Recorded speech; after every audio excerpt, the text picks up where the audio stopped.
Welcome back, everybody, for another deep dive. Today, we're going to be tackling something that you specifically wanted to explore, and that is election disputes in Nigeria. Now, you're particularly interested in this phrase. You hear it everywhere after every Nigerian election, go to court.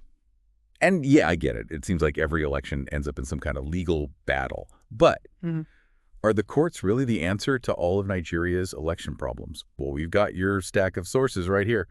And let me tell you, Perry, the reality is a lot more complicated and way more fascinating than it might seem at first. Yeah, what's really interesting is that this whole go to court thing, this isn't new at all. It's like it's woven into the fabric of Nigerian politics. Yeah. Think back to 1999, when former U.S. President Jimmy Carter was monitoring the elections. He even pointed out discrepancies between voter turnout and the official results. So you know what this tells us. This issue has been simmering for decades. And it hints that the problem might not be with the courts themselves, but with the way votes are actually collected and tallied. Oh, well. So we're talking about potential problems right from the get-go, even before the courts get involved.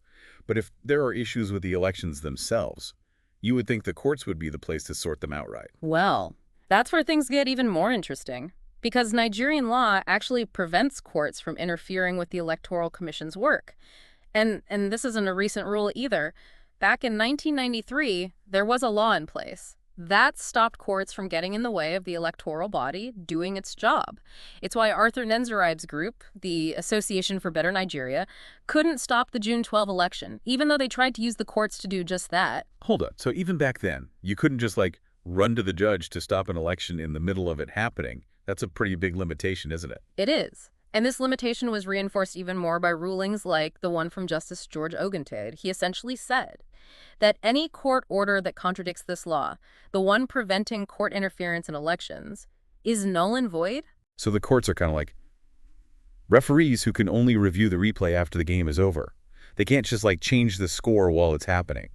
That really changes my understanding of how this whole go-to-court thing actually works. That's a great analogy. And you're right. While courts can't stop an election in progress, they can play a crucial role after the votes are cast, so they can't prevent the match. But they can call a foul if the rules were broken.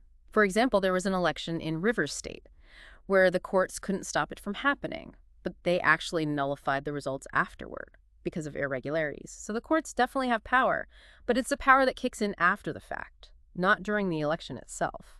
Okay, so going to court is more about challenging the outcome, not preventing the election from happening.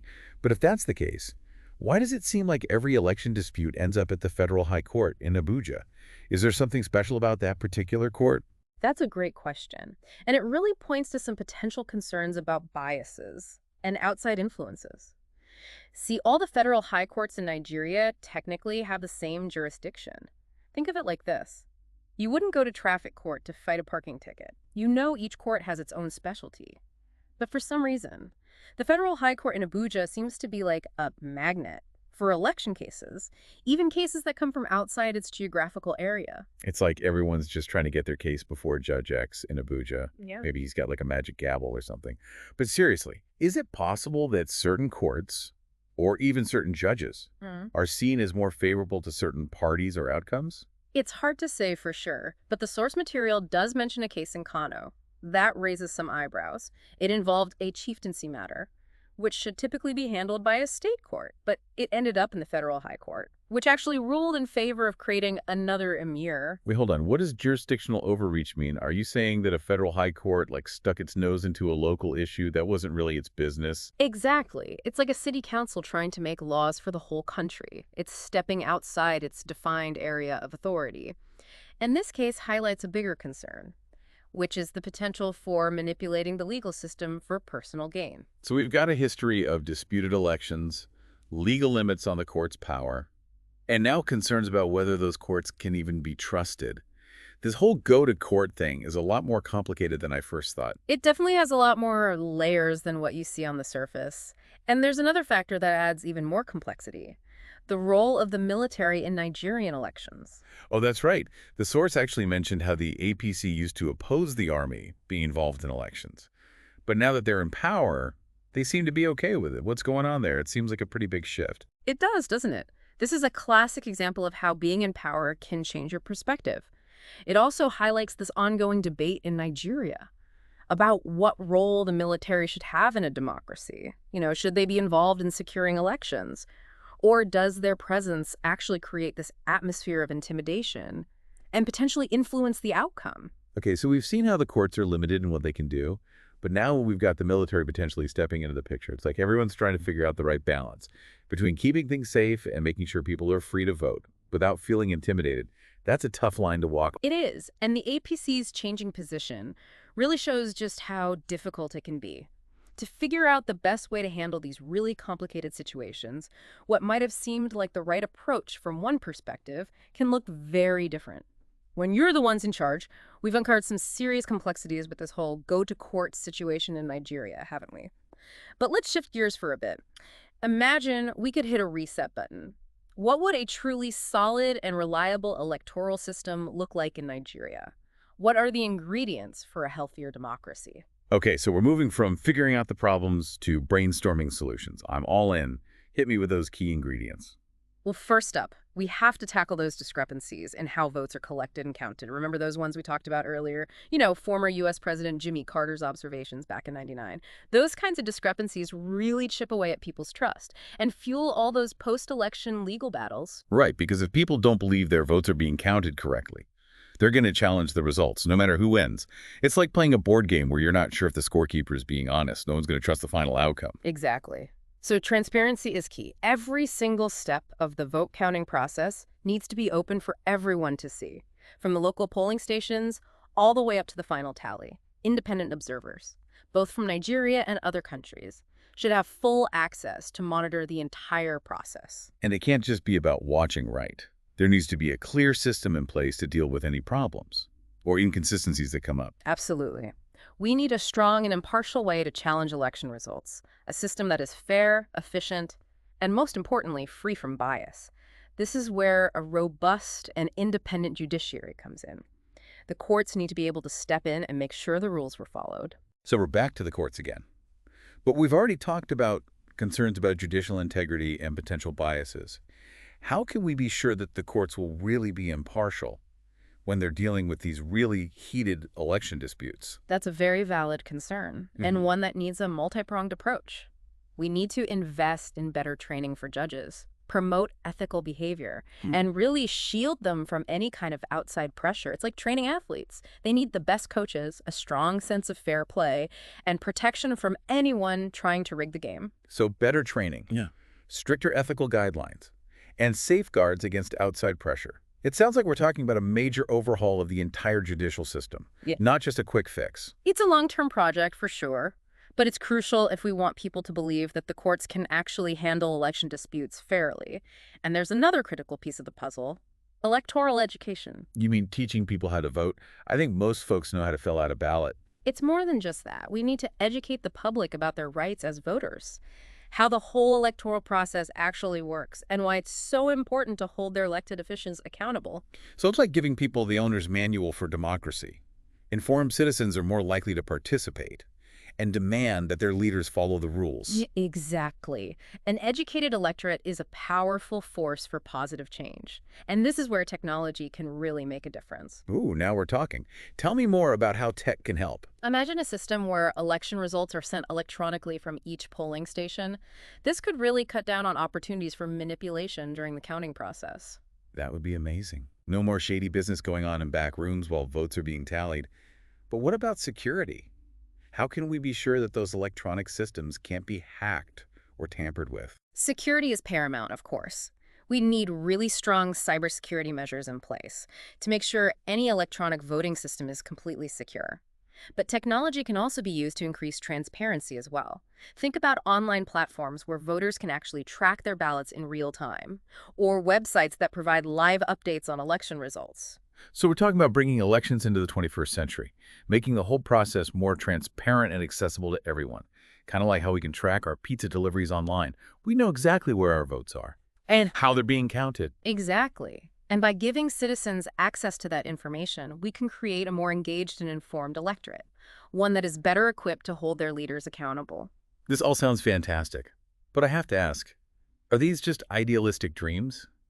Or are there real-world examples of these reforms actually working in other places? There are definitely countries that have made big progress in improving their elections. Look at Ghana. They've implemented biometric voter registration and electronic transmission of results, which has led to more transparency and fewer disputes. And in Kenya, they're using technology for voter ID and results transmission, which has helped to cut down on fraud and build trust in the electoral process. So it's not just a fantasy. These reforms can actually work. But I imagine there must be some major hurdles to overcome Yeah. when you're trying to implement these kinds of changes, especially in a country as complex as Nigeria. You're absolutely right. Reform requires political will, financial resources, and a real commitment to tackling some pretty tough logistical challenges. There will be pushback from people who benefit from the current system, and there will definitely be technical obstacles to navigate, but the potential payoff is huge. A more robust and credible electoral system could truly transform Nigerian democracy, leading to greater stability, accountability, and ultimately a better future for everyone in Nigeria. It's like investing in a strong foundation for a house. It might take more time and effort up front, but it's going to make that whole structure much stronger and more resilient in the long run. That's a great analogy. And by learning from other countries and adapting those lessons to the Nigerian context, I really believe we can create an electoral system that is truly worthy of the trust and confidence of its people. It's a vision worth working towards, no doubt. But let's not forget about the challenges we face right now. We're still dealing with the legacy of past election disputes, and that go-to-court mentality is still deeply ingrained. That's true. And as we move forward, we really need to shift the focus from simply reacting to disputes after they happen to actually addressing the root causes of those disputes. That means strengthening institutions, upholding the rule of law, and nurturing a culture of transparency and accountability. We've covered a lot of ground in this deep dive. We've gone from the history of go-to-court to the ins and outs of the legal system, and even what a better future for Nigerian elections could look like. But there's one thing that keeps coming back to me. What's that?